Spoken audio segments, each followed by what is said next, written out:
Hi again, everybody. I'm Adam Ostro, Chief Strategy Officer at Mashable. We have a quick discussion and then music and drinks, so it only gets better from here. So the topic today is something we've been hearing a lot about, I think, already today, native advertising, but StumbleUpon, it's really their business, so we're going to dive a little bit deeper on it. And with us we have Teal Newland, who leads StumbleUpon's advertising solutions group, developing and managing strategic partners with leading brands, agencies, and publishers. And before that, she came from the agency side, where she was at Digitas and was global vice president within the brand content capability, working across all agency clients, including Amex, Delta, Intel, Samsung, in developing their creative, their content, and their media strategy. And before that, Teal was at Participant Media, Walt Disney Company, and Microsoft. So, starting out, let's define native advertising. I think the term has been tossed around in almost every article I've read about marketing. Pretty much every conversation today, I think someone's brought it up, content or native advertising. Yeah. So what is it and what is it not? I mean, for us, it means advertising that's creative for the platform on which it's running. Advertising that's not intrusive. Advertising that's really rooted in content. And we think about native in two big platforms, open and closed. And so for StumbleUpon, we consider ourselves an open network, largely because we don't create content. We accept other forms of content and distribute that content. And you can look at other platforms like a share-through or a federated media have a similar model. From a closed perspective, and closed doesn't mean negative, it just means that the content that's created typically just runs on that platform. And I think that Facebook and Twitter are good examples of that. In some ways, I would say that a BuzzFeed article, a BuzzFeed post is created specifically for BuzzFeed, but we run articles all the time with BuzzFeed. And so the quality of the content can actually migrate a native advertiser from a closed to open platform. Mm-hmm. And what does native look like within Stumble? So StumbleUpon is interesting. We like to say that previously that advertisers kind of had to pay for the right to disrupt the content experience, and with native you pay for the right to be part of the conversation. And we really think about that a lot within StumbleUpon, to be part of the conversation.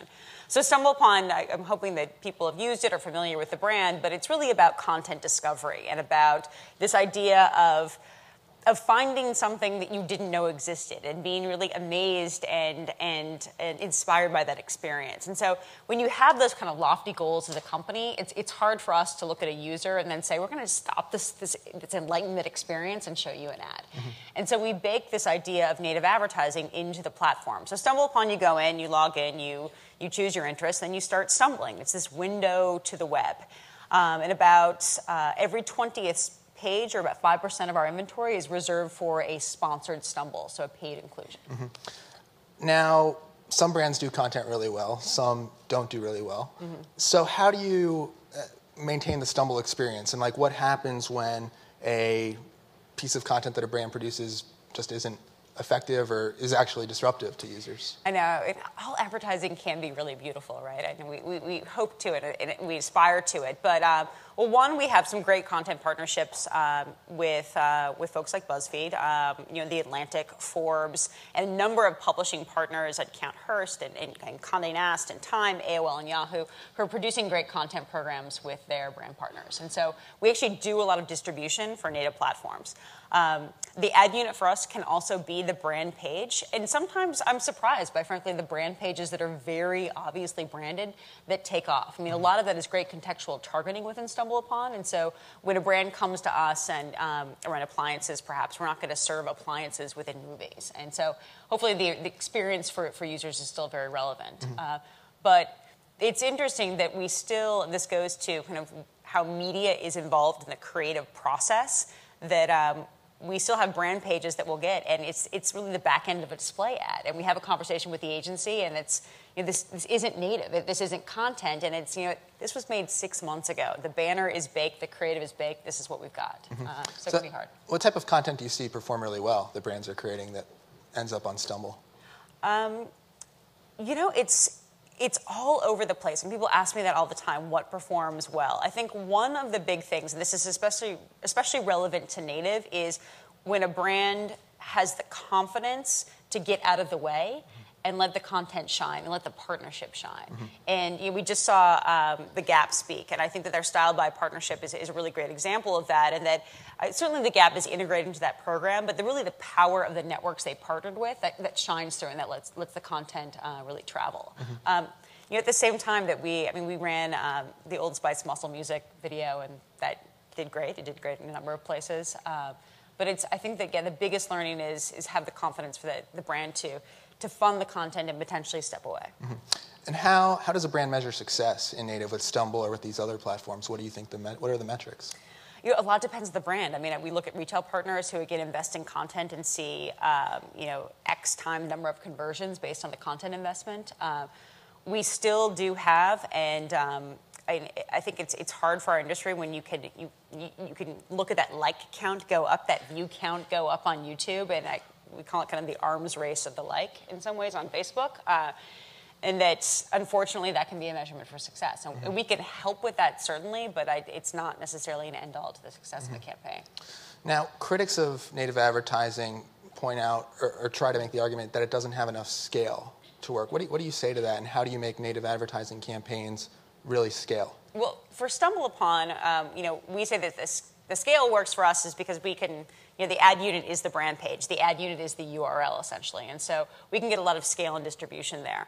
I'd say that more and more companies, Mashable is certainly one of them, that's investing in these native ad units. Again, I mentioned The Atlantic, Forbes, Refinery 29, big publishing houses. And so you're seeing the ability to create become much easier.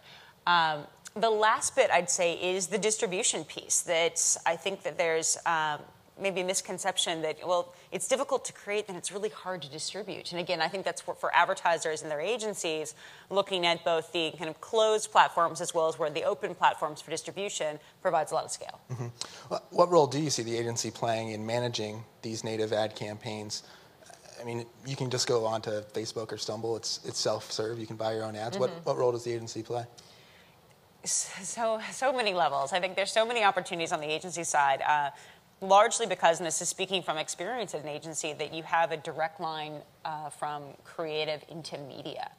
And it's interesting to me that so many agencies are still so disjointed when it comes to creating the site, creating the assets, and then kind of flipping it over to the media team to go and buy and plan around. And I think there's so many opportunities that brands or agencies can become more integrated and bring publishing partners in much sooner.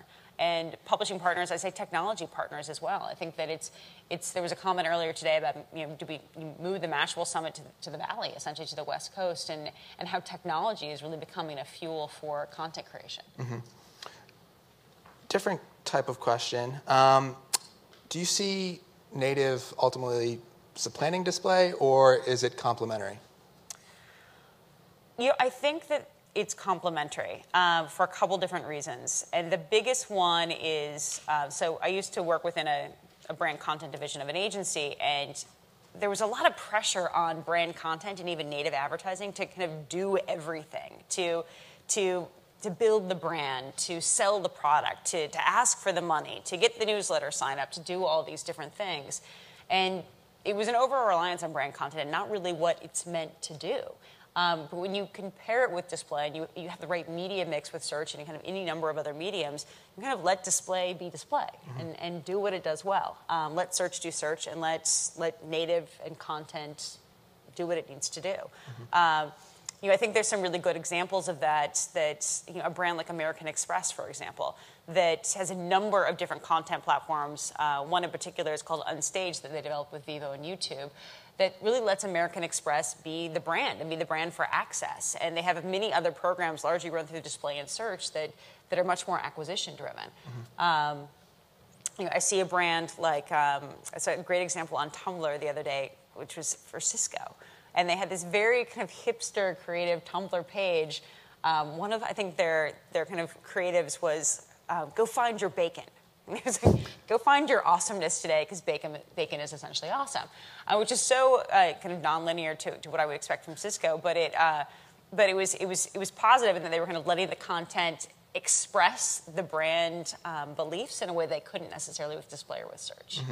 So it's all like an integrated package, and that's kind of how you view it? Yeah, hopefully. I mean, again, it goes back to some of the agency question, right? And how a lot of this media is bought. And that you oftentimes within an agency or even within a client realm, you'll have social that sits separate from media that sits separate from creative. And I think that the best media and the best campaigns are really completely integrated. And so that integrated from not only a creative perspective, so native can speak to display, can speak to search, but also integrated when you think about timing. And you think about flighting of a campaign. And we think about this a lot at StumbleUpon, that when does the essence of discovery for a consumer make sense for content? Is that at the beginning when you want to see something that your friends haven't seen? And it's kind of that vanity share moment, which is a big sector of, or section of StumbleUpon users, that I find something, share it with my friends, I gain my social clout from essentially that share. Or is it later in the campaign when you do have banners running, you have more paid media running, and you do need to give content a boost on the back of that? And so the flight is a big aspect of our business and something to look at. We have just a little bit of time left. I'd love to talk a little bit about mobile and native advertising on mobile. A lot of folks have been saying, and Facebook's starting to see some success there, that native advertising is really one of the ways that we can close the monetization gap on mobile. What's your view and what's Stumble's position in it? So we have a very similar platform on mobile to what we have on desktop. I have to say that our application and the experience is very different on iOS and Android and Windows and and tablet, essentially, that it is on desktop, because it's a different stumbling experience. But still, the idea of native is baked into that experience. It's a little bit different in that the way we surface content is a bit more rapid. We see people stumbling more frequently, but for shorter periods of time. We know we've got a moment to capture their attention. And so the way we surface content, both advertising or sponsored content, as well as editorial or organic, is in a more rapid-fire kind of methodology. But I think there are certainly opportunities to monetize mobile. I think the biggest mistake that we see with publishers and brands is that it just becomes, well, mobile, it's just smaller. It's the same thing we're doing on desktop, but just a little tinier. And so when you think about mobile, it's this inherently different experience. Not only from the size of the screen, but just the personal nature of the device, the times of day you're using it, the way it connects you with your friends and things you care about. That's when advertising becomes very, very interesting in mobile. Great. Well, we are out of time, so we'll have to leave it there. But thank you so much for joining us. Thank you. My pleasure.